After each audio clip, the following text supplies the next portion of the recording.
And the vast majority of fossil fuels are burned in our cities because we are the economic engines in country after country after country. So the solution needs to happen in cities.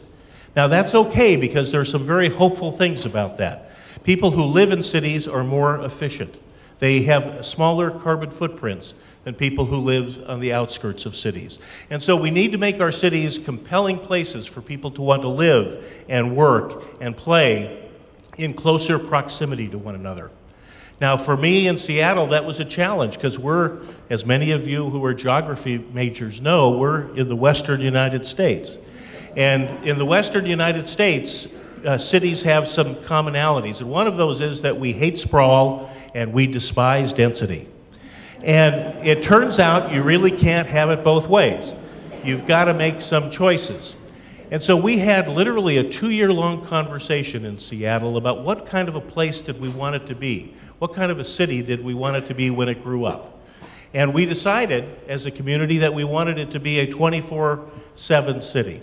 We wanted it to have a diversity of activities and opportunities and people. And then we talked about density as one of the tools for achieving that. We overturned an initiative that had been voted 20 years ago that literally capped the amount of development that could happen in our downtown. The one place where we have incredibly dense infrastructure that can accommodate a lot of people was the one place where we had a publicly voted initiative that said you can't add any more activity there. And so we undid that. We increased the amount of density that was allowed in our downtown, in our urban centers that are close into downtown, and in our major neighborhood business districts. We did away with parking requirements of new developers so that people could begin to use transit, and we would generate more ridership, which would then generate demand for more transit, and you would grow a system that as a western city we had not developed like cities back here in the east. And so we took a lot of steps that allowed people to see that you could have both, you could increase the amount of employment by putting people to work in reducing our carbon emissions. We could create new industries like green building industries. We could change our transportation system, and an individual action was at the very basis of our success. So the idea that a city needs to be a place where people want to be is really key. It means that you're going to look at issues like public safety, like public education, like housing affordability, things that you wouldn't necessarily connect with climate protection, but which are vital to creating cities that attract people and allow people to live in greater proximity to one another and therefore help us to save the planet. So thank you to the new museum for having us tonight, and thank you all for taking time to be here to talk about this important issue.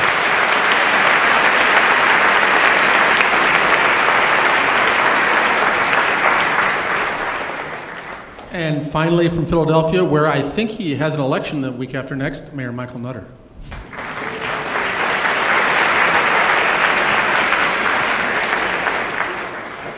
Good evening, Kurt and David, and great folks here at the Festival of New Ideas, Festival of Ideas for the New City. Can we give them a big, big round of applause for having this event here tonight? When I saw the program and who was going to be on this panel, I had a thought. I didn't want to express it. But now after listening to everyone and being the last, I knew I should have asked to go first. I just did this to myself. What an incredible array of speakers and thought leaders. I want to talk a little bit about Philadelphia, a great city, and we affectionately, of course, refer to New York as a northern suburb of the city of Philadelphia. I'm pleased to be here with you tonight, and come on down and check us out, just an hour to the south. One of the great things about Philadelphia and many of our northeastern cities, of course, is that they are old, historic, built environments, incredible architecture, wonderful buildings. One of the great challenges of cities like Philadelphia is that they are old, historic, wonderful environment, great architecture, and old buildings. Not necessarily the most energy efficient, need significant retrofit, but within all of that, what the green economy and sustainability and what the sustainable city is also about is jobs. When we talk about sustainability, I love the environment as much as the next person, and this is about protecting the environment. But make no mistake about it, sustainability is not just about a group of folks who may have been former hippies or tree huggers or running around in tie-dye t-shirts and wearing Birkenstocks. This is about putting people to work.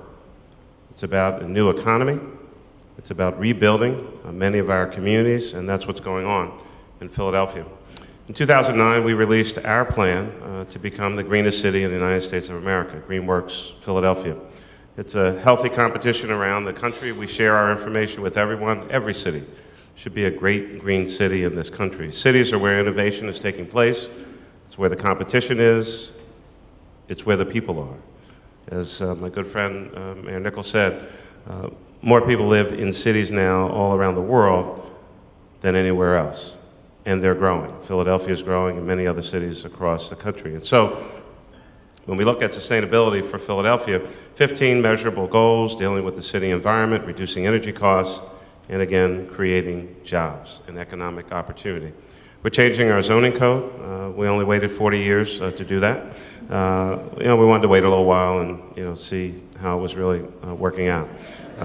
We put sustainability measures in the code and also signed legislation that requires any major renovation or new built city building must be at a minimum LEED Silver certification for our city. We believe that sustainability is actually here to stay. This is the wave of the future, and it's not a wave. It will be ingrained in the heart and soul of cities all across the United States of America and around the world. Let me give you a couple examples. A couple years ago, the federal government closed a number of naval facilities. They had the BRAC process, and we were one of them. Navy Yard closed. It's an area about the same size as Center City, Philadelphia. It was one of the shipbuilding capitals of the country. Well, today there are still ships being built, just by another company, not by the Navy.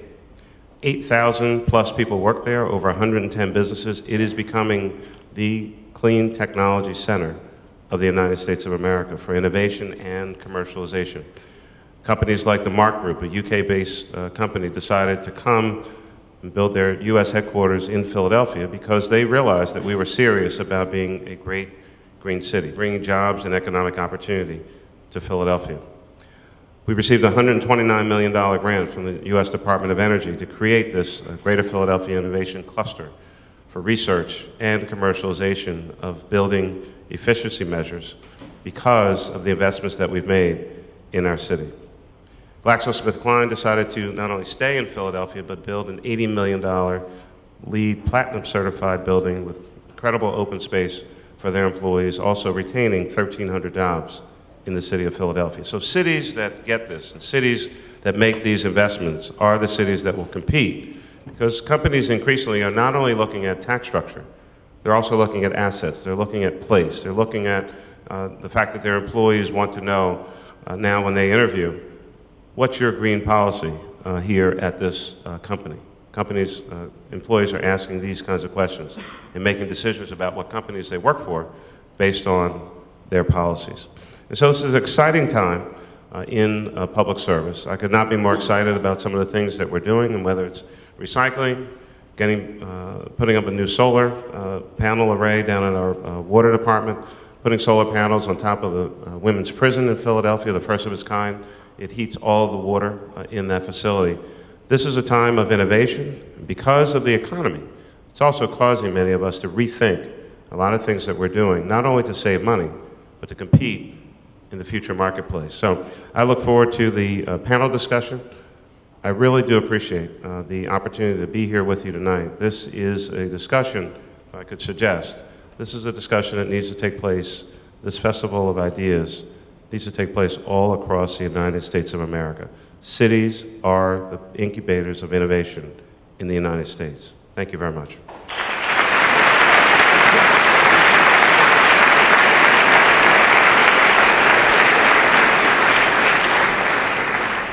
Thank you all. As My friend here, Mr. Fajardo, said one can't separate the various issues we face as we figure out how to reinvent and manage and improve our cities, but I'm going to try for the purposes of clarity tonight. And first I want to talk about the issues of crime, which are faced by certainly all of you in various ways. And Mayor Nutter, since you were eager to start the panel discussion, Philadelphia has a homicide rate several times higher than New York City's, among the highest of any big American city. Is that the big problem for you? It's a big problem for me. I would suggest that if we make more gains in education, we will actually have less crime. People who are educated and can take care of themselves and get a job, folks who are working, don't have time to be involved in criminal activity. So, because they're busy working. So, when you combine that with, unfortunately, Philadelphia, of the top 10 cities in the country, also has the highest level of poverty, combined with some literacy challenges, that's a very toxic mix. Unlike New York City and New York State, Philadelphia and really Pennsylvania has some of the most lax gun safety laws in the United States of America. So you put poverty, education challenges, a lot of guns in an urban environment, and that's a recipe for disaster. So I'm going to do the things that I can. Crime has actually been coming down during my tenure. Since 2007, before I came in office, we've had a 22% reduction in homicides and a 13% reduction in violent crime. We're excited about it. Not enough. Still much more to do. And you as a councilman and as mayor have been very aggressively in favor of aggressive policing and have taken heat for that. You have a great line saying, my view is that people also have a civil right not to get shot. I do believe in that, yeah. Obviously, reducing poverty, inequality, improving education are long-term solutions to crime. Do you have a model here? Is it the, not to be parochially New York, but is it the New York model of the last 15 years in terms of intensive stop and frisk kind of policing and people walking the beat intensively? Those are all elements for how you make a city safe. And, you know, I talk about New York a great deal with much affection. And I remind folks that the great work that Mayor Bloomberg is doing today comes on the heels of, or maybe on the shoulders of, work that started under Mayor David Dinkins, then to Mayor Giuliani, now to Mayor Bloomberg. And so you've had a long run of consistency in policy. You have a very different socioeconomic mix here in New York as compared to Philadelphia, quite frankly, and stronger gun safety measures. But I think that the police officers on the beat dealing legally and constitutionally with the issue of stop, question, frisk, and paying attention to what's really going on in your city are all of the components of how you make for a safer city. But I would still suggest that investing in education, making sure that children have the opportunity to go to kindergarten, that they're reading at grade level by 3rd or 4th grade, because if they're not, that's a child that's going to struggle through middle school, they're going to fail in high school, and they're going to end up in prison. I mean, that's unfortunately the path. So we're focused on all those issues. Police Commissioner Ramsey is doing a great job, but we still have much more work to do. But New York is the leader in that regard. Sergio Fajardo, before I ask you about the problems of crime and violence in Medellin, I'm just curious about a man who has spent his career in the beautiful, abstract, pure world of mathematics, deciding in middle age to enter the impure, messy, human, political world of politics in Medellin, Colombia. How did that happen? How much time do I have to? 30 seconds. I mean, out of the following thing,